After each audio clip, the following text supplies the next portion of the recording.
Достук мейманканасы Бишкектеги айтылуу отелдердин бири. Кыргызстандын Жамааттык кошуундар федерациясына караштуу 2024-жылы Улуттук коопсуздук мамлекеттик комитети Достуктун акцияларынын бир бөлүгү мыйзамсыз менчиктештирилип кеткенин жарыялаган.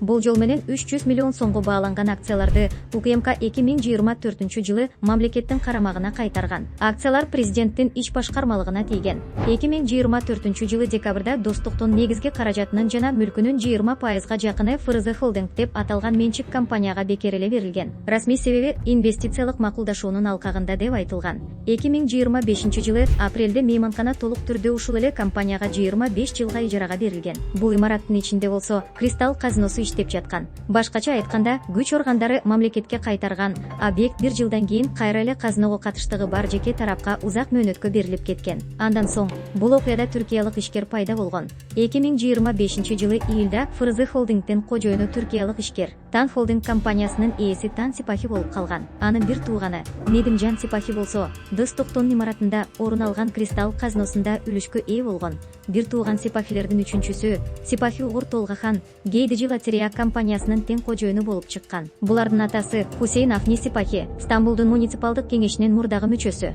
2025-жылы апрелде Түркиянын соту аны опузалоо жана коррупция боюнча күнөөлүү деп тапкан. Тергөө органдары Сипахи кесиптештери менен биргеликте ишкерлерди кайрымдуулук фондко каражат төлөөгө мажбурлап, ордуна маселелерди чечип беребиз деп турганын аныктаган. Түрк полициясы анын байлыгын $1 миллиард баалаган. Тан Сипахи тек гана Кыргызстанда мейманкана жана казино бизнесине ээ болгон түркиялык ишкер эмес. Ал президент Садыр Жапаровдун иниси Эскат Нуркожоевдин ишкерликтеги өнөктөшү. Тан жана Нуркожоев Рута көмүр жана Рута бетон деп аталган эки компанияга ээлик кылышат. Тан Сипахинин компаниясы Кыргызстанда бетон жана цемент чыгарган заводду, карьерде, логистикалык борборду көзөмөлдөйт. Ошондой эле чакан кезге инвестиция салат. Эскат Нуркожоевдин өзүнө 5 компания катталган.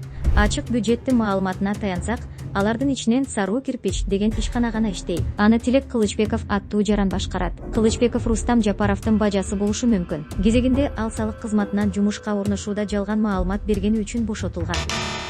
Ошондо эмне болду? Бишкектин борборундагы казиносу бар мейманкананы укук коргоо органдары алгач мамлекетке кайтарып беришет. Көп өтпөй эле бул объектилер президенттин тууганына байланышы бар криминалдашкан түркиялык үй бүлөнүн карамагына өтүп кетет. Бул окуя бир гана Достук мейманканасы жөнүндө эмес. Бул окуя мамлекеттик жана коомдук активдер коррупцияга каршы күрөш деген ураандын алдында таптакыр башка жактарга кетип жатканы жөнүндө. Биз менен бирге болуңуздар, кызыктар алдыда.